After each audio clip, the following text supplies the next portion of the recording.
Chapter 3, Part 2, Chart 4, Federal Reserve.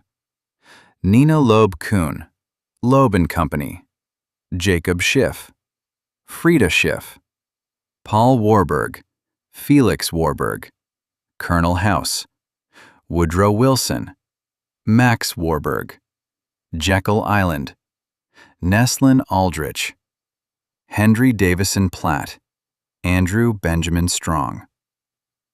After the Panic of 1907, Aldrich was appointed by the Senate to head the National Monetary Commission. Although he had no technical knowledge of banking, Aldrich and his entourage spent nearly 2 years and $300,000 of the taxpayers' money being wined and dined by the owners of Europe's central banks as they toured the continent studying central banking. When the commission returned from its luxurious junket, it held no meetings and made no report for nearly 2 years. But Senator Aldrich was busy arranging things. Together with Paul Warburg and other international bankers, he staged one of the most important secret meetings in the history of the United States. Rockefeller agent Frank Vanderlip admitted many years later in his memoirs, "Despite my views about the value to society of greater publicity for the affairs of corporations, there was an occasion near the close of 1910 when I was as secretive indeed as furtive as any conspirator. I do not feel it is any exaggeration to speak of our secret expedition to Jeckyl Island as the occasion of the actual conception of what eventually became the Federal Reserve System." The secrecy was well warranted. At stake was control over the entire economy. Senator Aldrich had issued confidential invitations to Hendry P. Davison of J.P. Morgan and Company, Frank A. Vanderlip, president of the Rockefeller-owned National City Bank, A. Platt Andrew, assistant secretary of the Treasury, Benjamin Strong of Morgan's Bankers Trust Company, and Paul Warburg. They were all to accompany him to Jeckyl Island, Georgia, to write the final recommendations of the National Monetary Commission report. At Jeckyl Island, writes B.C. Forbes in his Men Who Are Making America, after a general discussion, it was decided to draw up certain broad principles on which all could agree. Every member of the group voted for a central bank as being the ideal cornerstone for any banking system. Page 399. Warburg stressed that the name central bank must be avoided at all costs. It was decided to promote the scheme as a regional reserve system with 4, later 12 branches in different sections of the country. The conspirators knew that the New York Bank would dominate the rest, which would be marble white elephants to deceive the public. Out of the Jeckyl Island meeting came the completion of the Monetary Commission report and the Aldrich Bill. Warburg had proposed the bill be designated the Federal Reserve System, but Aldrich insisted his own name was already associated in the public's mind with banking reform, and that it would arouse suspicion if a bill were introduced which did not bear his name. However, Aldrich's name attached to the bill proved to be the kiss of death, since any law bearing his name was so obviously a project of the international bankers. When the Aldrich Bill could not be pushed through Congress, a new strategy had to be devised. The Republican Party was too closely connected with Wall Street. The only hope for a central bank was to disguise it and have it put through by the Democrats as a measure to strip Wall Street of its power. The opportunity to do this came with the approach of the 1912 presidential election. Republican President William Howard Taft, who had turned against the Aldrich Bill, seemed a surefire bet for re-election until Taft's predecessor, fellow Republican Teddy Roosevelt, agreed to run on the ticket of the Progressive Party. In America's 60 Families, Ferdinand Lundberg acknowledges, "As soon as Roosevelt signified that he would again challenge Taft, the president's defeat was inevitable. Throughout the three-cornered fight, Taft, Roosevelt, Wilson, Roosevelt had Morgan agents, Frank Muncie and George Perkins, constantly at his heels, supplying money, going over his speeches, bringing people from Wall Street in to help, and, in general, carrying the entire burden of the campaign against Taft. Perkins and J.P. Morgan and Company were the substance of the Progressive Party. Everything else was trimming.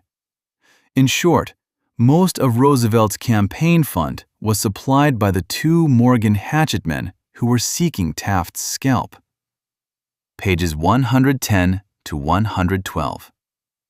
The Democrat candidate, Woodrow Wilson, was equally the property of Morgan. Dr. Gabriel Kolko, in his The Triumph of Conservatism, reports, "In late 1907, he, Wilson, supported the Aldrich Bill on banking and was full of praise for Morgan's role in American society." Page 205. According to Lundberg, for nearly 20 years before his nomination, Woodrow Wilson had moved in the shadow of Wall Street.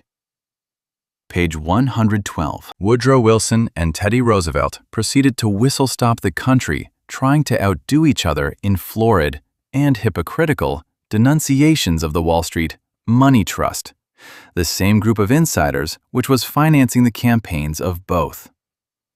Dr. Kolko goes on to tell us that, at the beginning of 1912, banking reform seemed a dead issue. The banking reform movement had neatly isolated itself. Wilson resurrected the issue and promised the country a money system free from domination by the international bankers of Wall Street. Moreover, the Democrat platform expressly stated, "We are opposed to the Aldrich plan for a central bank." But the big boys knew who they had bought. Among the international financiers who contributed heavily to the Wilson campaign, in addition to those already named, were Jacob Schiff, Bernard Baruch, Henry Morgenthau, Thomas Fortune Ryan, and New York Times publisher Adolph Ochs. The insider's sheepdog who controlled Wilson and guided the program through Congress was the mysterious Colonel Edward Mandell House, the British-educated son of a representative of England's financial interests in the American South. The title was honorary. House never served in the military. He was strictly a behind-the-scenes wire puller and is regarded by many historians as the real president of the United States during the Wilson years.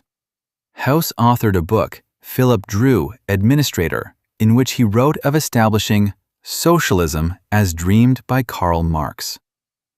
As steps toward his goal, House, both in his book and in real life, called for passage of a graduated income tax and a central bank providing a flexible, inflatable paper currency. The graduated income tax and a central bank are two of the 10 planks of the Communist Manifesto. In his The Intimate Papers of Colonel House, Professor Charles Seymour refers to the Colonel as the unseen guardian angel of the Federal Reserve Act. Seymour's work contains numerous documents and records showing constant contact between House and Paul Warburg while the Federal Reserve Act was being prepared and steered through Congress. Biographer George Viereck assures us that the Schiffs, the Warburgs, the Kahns, the Rockefellers, and the Morgans put their faith in House. Their faith was amply rewarded. In order to support the fiction that the Federal Reserve Act was a people's bill, the insider financiers put up a smokescreen of opposition to it. It was strictly a case of Brer Rabbit begging not to be thrown into the briar patch. Both Aldrich and Vanderlip denounced what, in actuality, was their own bill. Nearly 25 years later, Frank Vanderlip admitted, "Now, although the Aldrich Federal Reserve Plan was defeated when it bore the name Aldrich, nevertheless, its essential points were all contained in the plan that finally was adopted."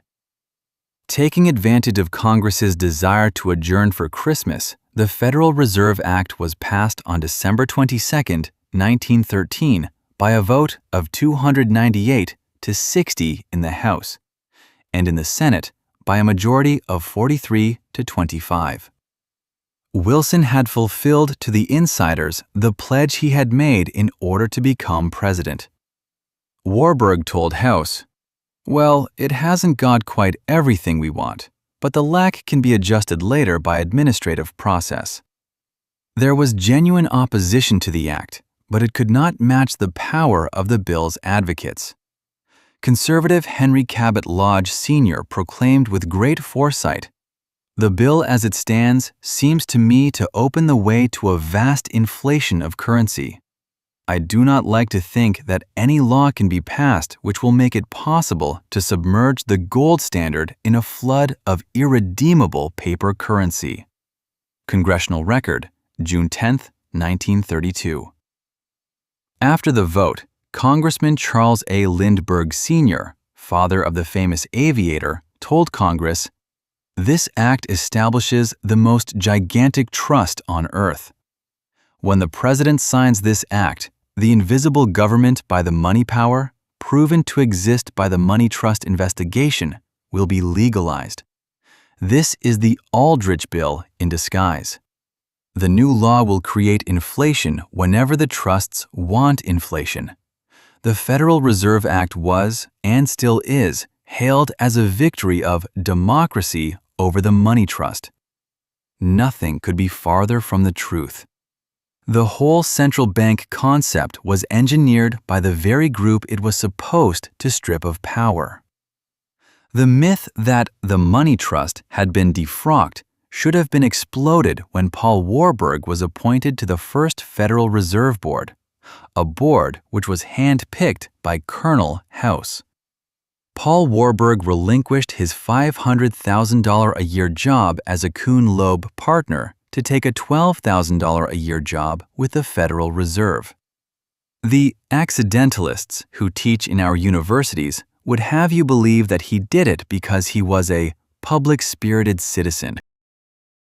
And the man who served as chairman of the New York Federal Reserve Bank during its early, critical years was the same Benjamin Strong of the Morgan interests who accompanied Warburg, Davison, Vanderlip et al. To Jeckyl Island, Georgia, to draft the Aldrich Bill.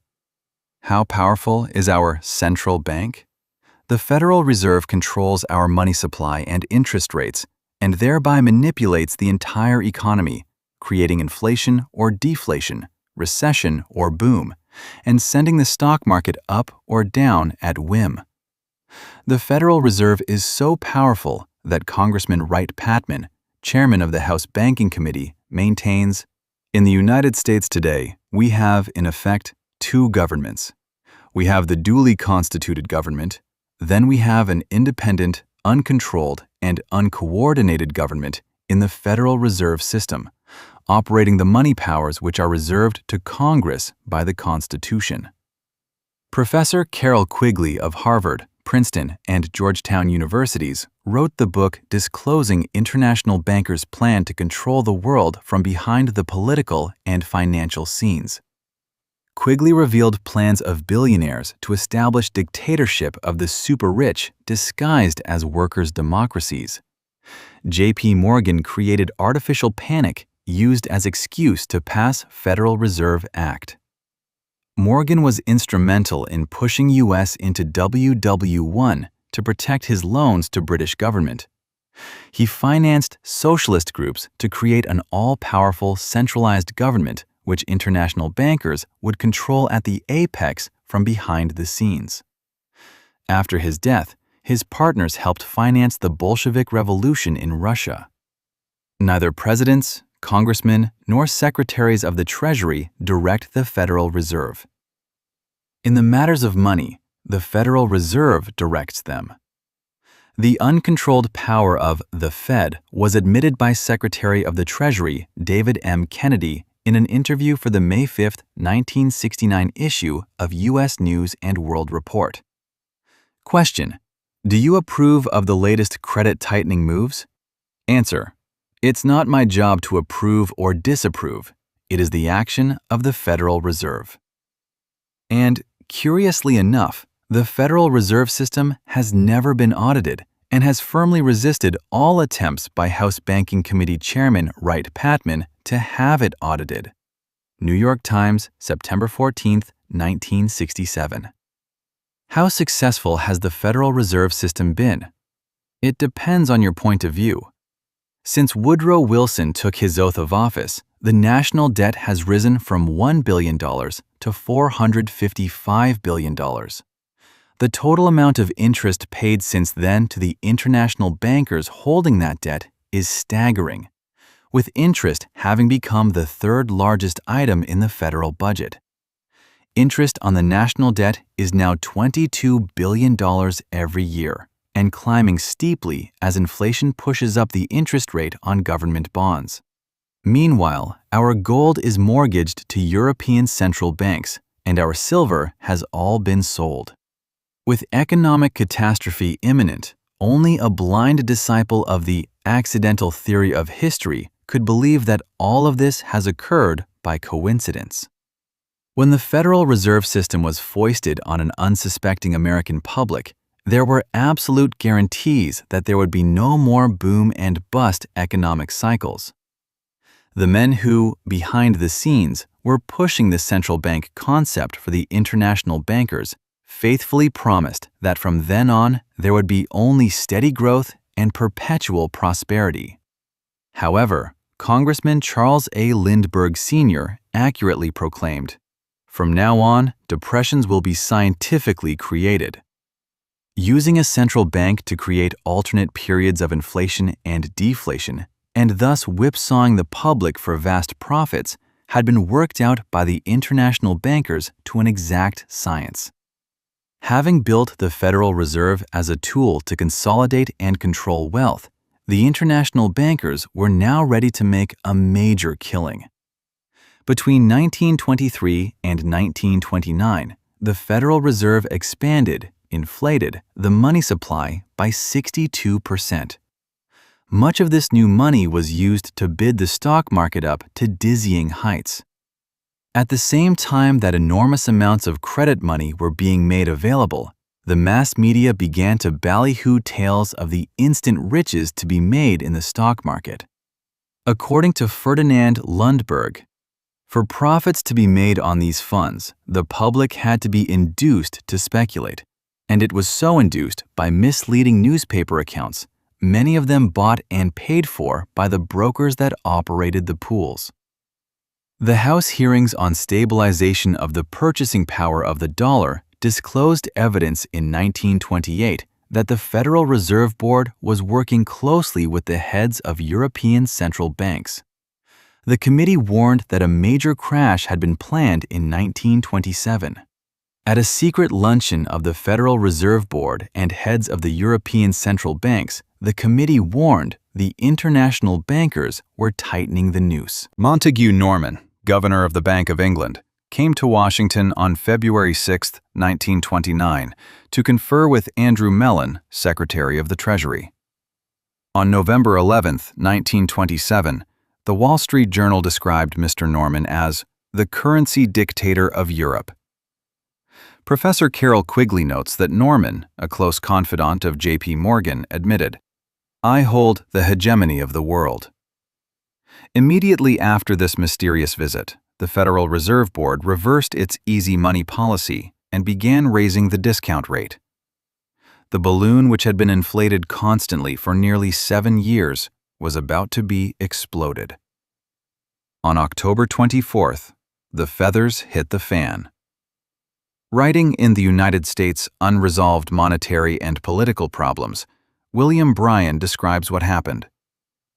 When everything was ready, the New York financiers started calling 24-hour broker call loans. This meant that the stockbrokers and the customers had to dump their stock on the market in order to pay the loans. This naturally collapsed the stock market and brought a banking collapse all over the country, because the banks not owned by the oligarchy were heavily involved in broker call claims at this time, and bank runs soon exhausted their coin and currency, and they had to close. The Federal Reserve System would not come to their aid, although they were instructed under the law to maintain an elastic currency. The investing public, including most stockbrokers and bankers, took a horrendous blow in the crash, but not the insiders. They were either out of the market or had sold short, so that they made enormous profits as the Dow Jones plummeted. For those who knew the score, a comment by Paul Warburg had provided the warning to sell. That signal came on March 9, 1929, when the Financial Chronicle quoted Warburg as giving this sound advice.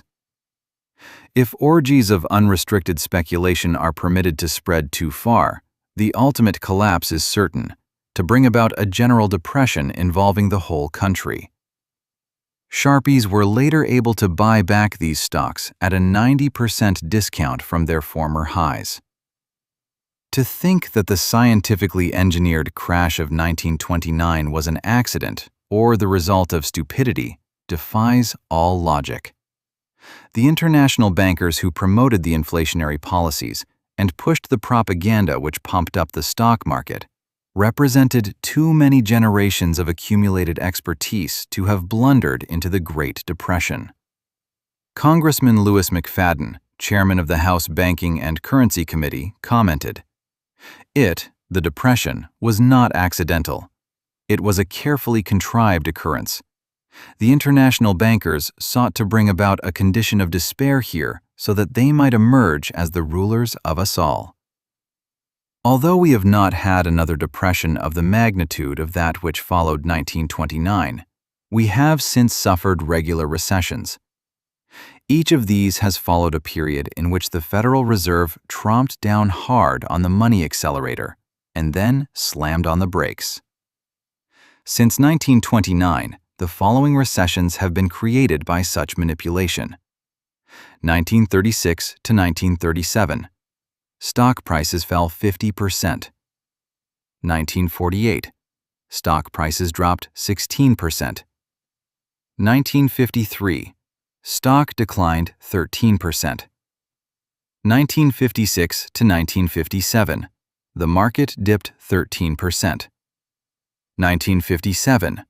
Late in the year, the market plunged 19%. 1960. The market was off 17%. 1966. Stock prices plummeted 25%. 1970. The market plunged over 25%. Chart 5, based on one appearing in the highly respected financial publication Indicator Digest of June 24, 1969, shows the effects on the Dow Jones Industrial Average of Federal Reserve policies of expanding or restricting the monetary supply. This is how the stock market is manipulated and how depressions or recessions are scientifically created. If you have inside knowledge as to which way the Federal Reserve policy is going to go, you can make a ton of money. Chart 5. Federal Reserve Monetary Policy and Dow Jones Averages, 1935 to 1969. D equals restrictive measures. U equals expansive measures. The members of the Federal Reserve Board are appointed by the President for 14-year terms. Since these positions control the entire economy of the country, they are far more important than cabinet positions. But who has ever heard of any of them except possibly Chairman Arthur Burns? These appointments, which should be extensively debated by the Senate, are routinely approved. But here, as in Europe, these men are mere figureheads, put in their positions at the behest of the international bankers who finance the presidential campaigns of both political parties. And Professor Quigley reveals that these international bankers who owned and controlled the banks of England and France maintained their power even after those banks were theoretically socialized. The American system is slightly different, but the net effect is the same. Ever-increasing debt, requiring ever-increasing interest payments, inflation, and periodic, scientifically created depressions and recessions. The end result, if the insiders have their way, will be the dream of Montague Norman of the Bank of England. That the hegemony of world finance should reign supreme over everyone, everywhere, as one whole supranodonal control mechanism. Montague Norman by John Hargrave, Greystone Press, New York, 1942.